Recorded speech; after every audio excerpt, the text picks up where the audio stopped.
Your RV AC is not turning on. There's no fan, no cold air, nothing. But before you assume the worst, there's a few things you can check out yourself before you have to call a mobile tech or take your RV into a dealership. So I'm going to walk you through what you can check. Now let's go over to the breaker box. Now the circuit breaker might look like it's fine, but it could actually be tripped. So let me show you. You'll find your breaker labeled air conditioner or AC. So this one is in up position, looks like it's on, but we'll flip it off and turn it back on to reset it. Now we know that breaker is reset and there should be power to the air conditioner. If when we reset that breaker, it trips immediately, that's pointing to a short circuit or an overload inside of the system. At that point, it needs some further diagnostics because something is wrong. Now it could be a shore power problem, which is bigger than the actual AC issue. Now I'm not plugged into a campground pedestal, so I'll pop some pictures up on the screen of some things that you'll see when you're inspecting your cord and your plugs on the outside. But one easy way to tell when you're inside of your RV if power is working or not is check some things like the microwave or outlets. So let's head over there. Now this is something I ask my customers all the time when they have shore power issues or power issues inside of their RV, is check the microwave. Usually there's a clock display on there. If the microwave is blank or you open the door and there's no light, that's telling me there's a shore power issue to the RV. At this point would be the time to check your cord and connections outside. So inspect everything, make sure your cords are tight, there's no loose terminals or burnt connections or things that look like they could have any issues. If everything checks out on your power cords and connections, it could be an issue with a campground pedestal. Most people don't have one of these, but some campers do carry a plug tester.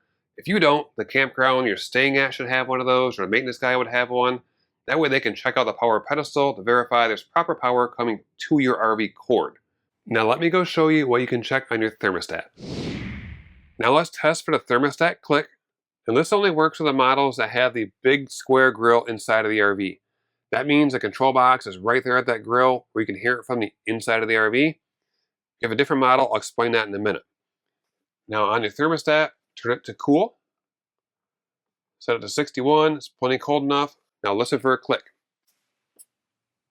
Now that was very faint, and you might not have been able to hear that through the video, but if you're inside your RV, you should be able to hear the click. Now if you don't hear the click, that means there's an issue between the thermostat and control box. If you do hear the click, that's a great sign that your thermostat and control box are talking to each other and you have good power on the 12 volt side between those two. But if it doesn't turn on after you hear the click, that's pointing back to a shore power problem, whether there's not power coming to the air conditioner itself or the whole RV. Now if you don't have one of the square grills inside of the middle of the room and you only have the air filters towards the outside walls, that setup will have the control box in the air conditioner unit on the roof, where you're not going to hear that inside of the RV when you hit the thermostat, but if you send someone up on the roof, they'll be able to hear the click from up there. Now let's talk about what happens if your thermostat isn't doing anything. So when you're at your thermostat, when you're pushing buttons, you should see things light up, numbers and displays on the thermostat itself. If you're not seeing that, that means you're not getting power to your thermostat or to your air conditioner control box. Now some thermostats get power directly from the furnace, and other ones are powered from the air conditioner control box at the ceiling. As a general rule of thumb, Coleman model thermostats or the Air Excel brand are both the same. Those get power from the furnace itself. And with Dometic, Furrion, or GE brands, those ones typically have power supplied to the air conditioner control box, and then that power goes down to the thermostat. So depending on which brand you have, depends on where you would check power in your fuses, but in either situation, we can check power at our fuse panel, which is by our breaker box. So let's head over there and I'll show you what to look for. Now if there's a red light, that means you have a blown fuse. You need to replace the fuse that lines up with that light. Now these fuses are common automotive type fuses. These are a blade fuse just like this. You can pick these up at an automotive store. I'll link some in the description if you want to carry a kit inside of the RV. That way you always have them handy. But once we put this fuse in, that red light will go away. Now our air conditioner should work again. Now while we're at our breaker panel box, let's cover how to check shore power. Now we're going to use a multimeter to check electricity. And remember, this is live electricity, which can be very dangerous. So if you're not comfortable doing this, I suggest calling someone that's experienced in it, whether they're an RV tech or an electrician. If you are comfortable using this, but you're not sure how to use a multimeter, I have a video showing you how to use one of these, and the link to this meter in the description of this video. Now we're going to take our meter, set it to volts AC. Your meter is ready to check. Make sure your leads are tight into the bottom. Now we have our two leads. On the metal portion of these leads, this is a portion you touch to the metal inside of your breaker box to check electricity. Keep your fingers behind this portion. If you get out this direction, you're getting into the danger zone. Now looking at our breaker box, this is a 50 amp breaker box. You can tell by the 50 amp breaker labeled in the center. If you had a 30 amp RV, there'd be a 30 amp breaker as your main breaker coming in. In this case, we're going to check on our 50 amp breaker to make sure we have the proper power. At the bottom of this, there's two wires. We have red and black. That's our hot legs coming in. Now at the bottom, our white wires are going to what's called the neutral bar. And our bare copper wires back there, that's our ground bar. Now we're going to check power with our leads. So we're going to take our red lead, touch it to the bottom of our 50 amp breaker. We'll take our black lead, touch it to our neutral bus bar. Now we'll look at our multimeter. It should read 120 volts. We're right at 120 volts. That is good voltage. Then we'll leave our black lead right here on our neutral bar. And I'm going to move the red lead to the other side of our 50 amp breaker. This is leg number 2. And you'll notice the lead is touching the screw at the bottom of the breaker. That's the bare metal where there is electricity. Now on the other side of our breaker, look at our meter. We're reading right at 120 volts again, so we have proper voltage coming in. Now on a 50 amp RV, you will read 240 volts between each side of the 50 amp breaker when you're plugged into true 50 amp power. In this RV situation right now, I'm using a dog board adapter on 30 amp power, so when I put my leads between these 2 points, it'll read 0 because the same wire is connected outside at the power cord. Now let's look at our meter. We're reading 0 volts. So that is good. That's showing me we have 30 amp power coming into a 50 amp RV. But if you're hooked up to 50 amp, you would see 240 volts on your meter. Now let's check between our hot leg and our ground bar. So I'm going to leave my red lead touching the screw at the bottom of the 50 amp breaker.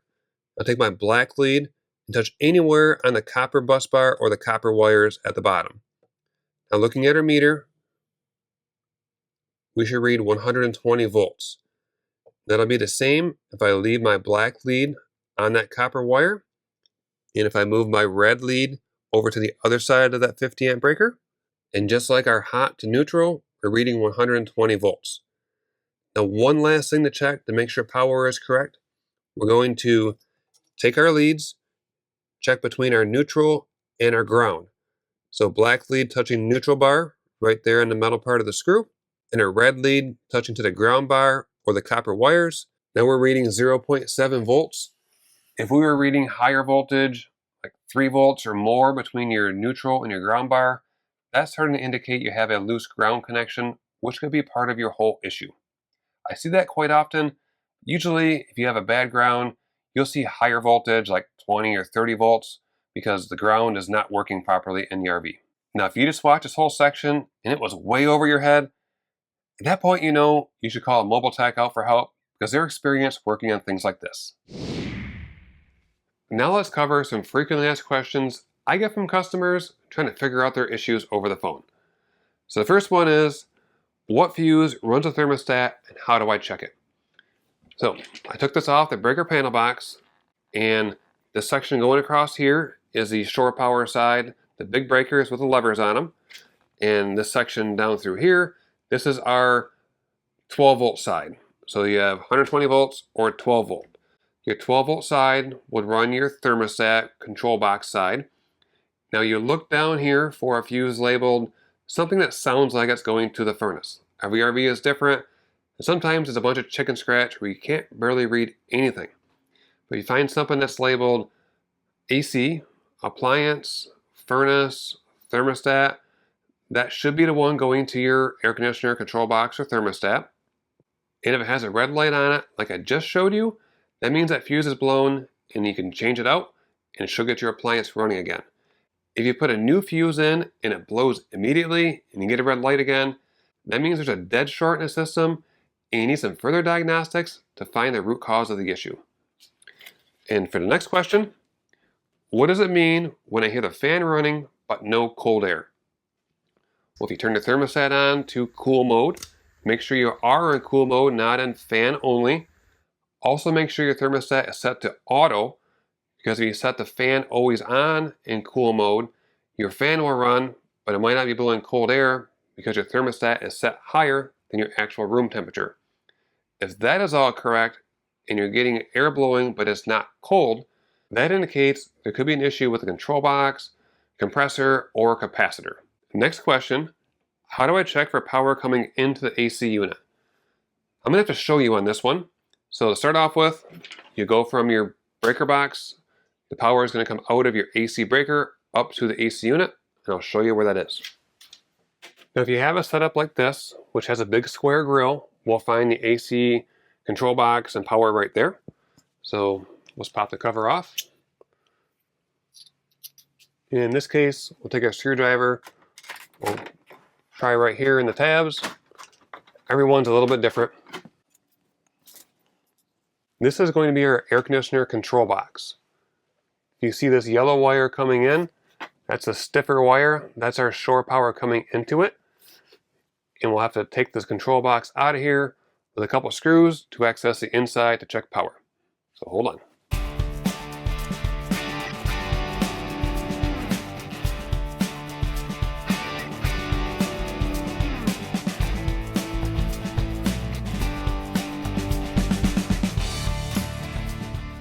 And once we're inside a control box, if you follow the wires from that yellow one coming in, you should see a couple wire nuts in there with a black, a bare copper, and white wire.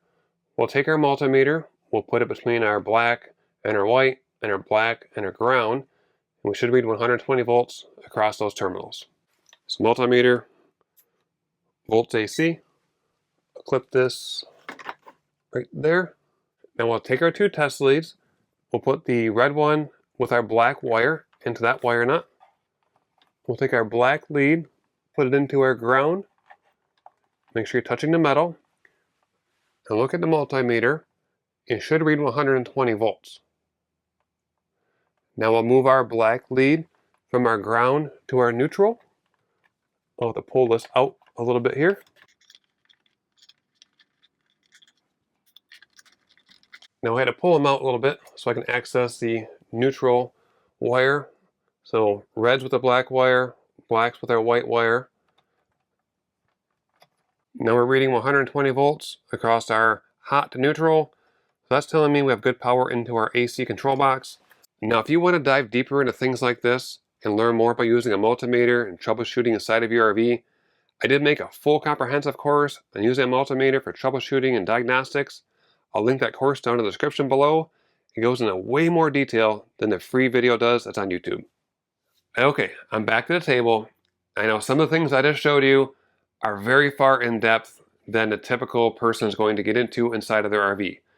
But I do get these questions quite often, so I'm putting them into this video so that way I can send them to people when they're in these situations trying to fix their RV and they're stuck in the middle of nowhere and no one can help them. Now for the last question, what does it mean if only part of my RV has power and the AC won't work? Well, that's telling me you probably have a 50 amp RV that's dropped one leg of power. If that's the case, that's typically an issue in the power cord going from the power pedestal to the RV or in the power pedestal you're plugged into itself. Now if you've tried everything in this video, plus or minus the multimeter stuff, because not everyone's going to do that, and your AC still isn't working, at that point it's probably time to call for help. I'll put a link in the description where you can find a certified tech anywhere in the US. If you're dealing with other issues, like your AC doesn't cool, your breaker keeps tripping, or it's making strange noises, you'll want to check out the other videos in this series where I cover those topics. You'll find a link to these videos along with the RV Tech search tool in the description of this video.